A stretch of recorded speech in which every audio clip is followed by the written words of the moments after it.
تعالوا نعمل حاجة حلوة بقى، يعني الشهر الكريم عاوز كده. وبما اننا ما بنبطلش حلويات، فلازم حاجة حلوة بعد الفطار. لازم حاجة حلوة بعد الفطار.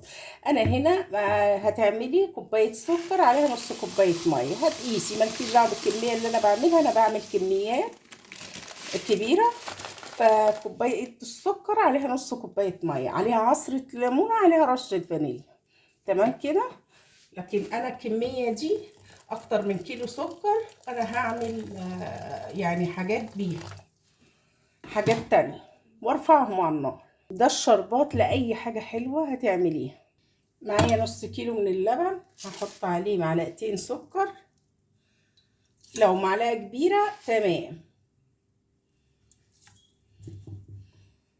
هحط عليه معلقة دقيق ومعلقتين نشا. هتقولي لي هنعمل ايه؟ اللي عرف يقول لي، واللي وصل معايا لحد هنا لايك ومتابعة. يلا بينا. عندك معلقة لبن بودرة؟ عندك، ما عندكيش تقدري تستغني عنها. وقلبيهم كويس وارفعيهم على النار. انا هنا كل حاجة باردة معايا. طيب بعد ما يغلوا هتحط لهم ايه؟ يغلوا حط لهم معلقة سمنة بلدي، معلقة زبدة بلدي، يعني دعميهم بأي حاجة، ورشة فانيليا. وكده عملنا الكريمة الكدابة.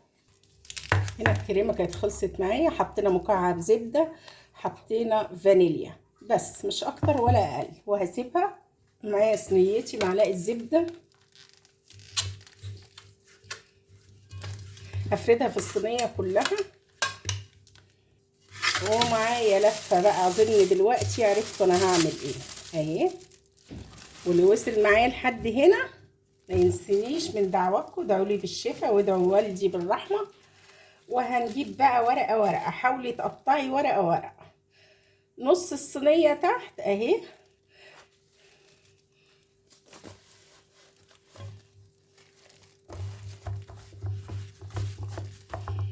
ونصها فوق.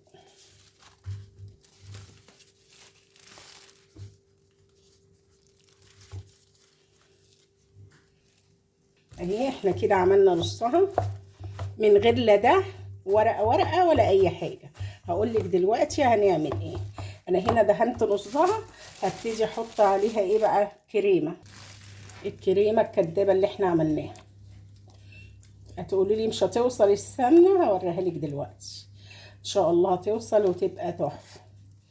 افرديها بقى على الصينيه كلها.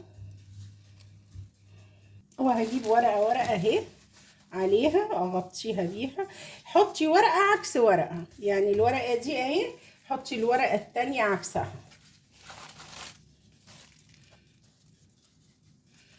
اللي تتقطع معاكي حطيها في النص، طبقيها وحطيها في النص. يعني احنا فرشنا تلات ارباعها تحت، وهنحط الباقي هنا في النص، سواء هنا او ايه اللي فرشناه تحت. بعد كده طبقيها. طبعا بنجيب جلاش وساعات بيبقى فيه حتت متقطعه كده، حطيها في النص، يعني حته متقطعه حته مهريه حطيها في النص، مش هتقولك لا. اهي باقي الحته اللي كانت لازقه في الورقه. هنبتدي بقى نقفلها عادي اهي. ناخد معايا الطبقات. انا مش هلف، مش هدهن اي حاجه.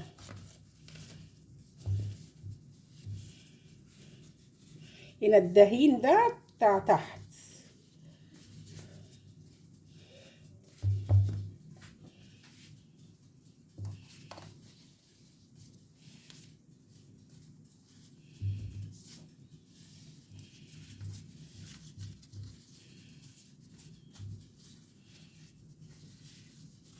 لفي وايه وتنيها براحتك، يعني بحيث انها تبقى دايره. وهقول لك دلوقتي احنا هنعمل ايه. طبعا هي كده مفتحه.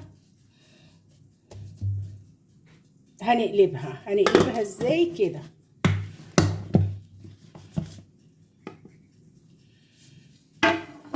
تمام. وهنبدأ نرجعها تاني اهي. حطي السكينة كده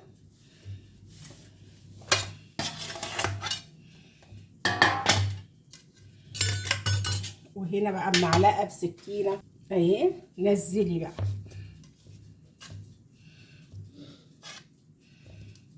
نزلتي خلاص، قطعيها قبل ما تحطيها فين في الفرن اهي. ومعايا هنا معلقتين سمنه بلدي، اي سمنه عندك، زبده، حطيهم سيحيهم حوالي كده نص كوبايه. طيب نقطع بسم الله بالراحه، بحيث ان انتي ما تلمسيش، ما تحطيش، ما تتكيش بصباعينك على الصينيه، عشان المهلبيه ما تبوظلكيش من اي حته.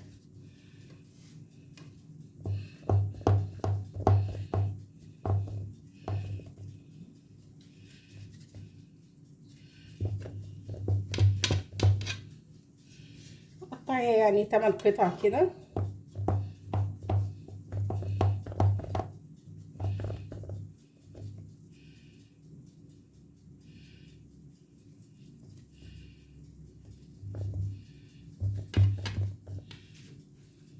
ودي السمنه عندي ساحت اهي. هبدأي بقى حطي للجوانب وحطي لايه هنا كده، بحيث ينزل الارضيه من تحت. احنا ما دهناش ورقه، فشبعيها سمنه، يعني هما المعلقتين او نص كوبايه ممكن يفيد منهم كمان، وحسب الرغبه. يعني مش عايزه تحطي كتير ما تحطيش.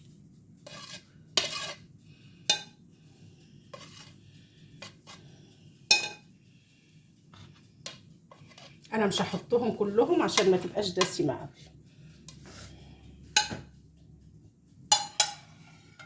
وعلى الفرن حراره 180 الرف الوسطاني اهي. شبعيها بالسمنه، في اي لحوسه او اي حاجه من الجناب كده شيليها.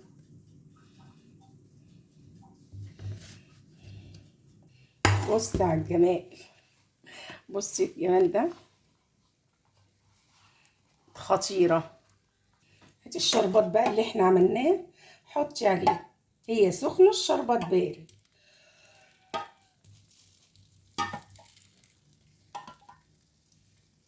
حطي قليل كتير بتاعتك انت. هي فيها الكريمه مش محطوط لها الا معلقه واحده سكر. انت الشربات ده معروف حسب الرغبه.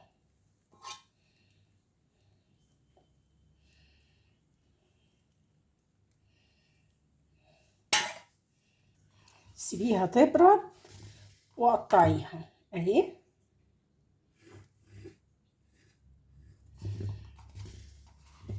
خطيره ولا اروع من كده. سمنتها مظبوطه وشربتها. طبعا مش هقطعها عشان الجو صيام. كل سنه وانتم طيبين، اتمنى لكم الخير والسعاده، وبعد الفطار نقطعها سوا.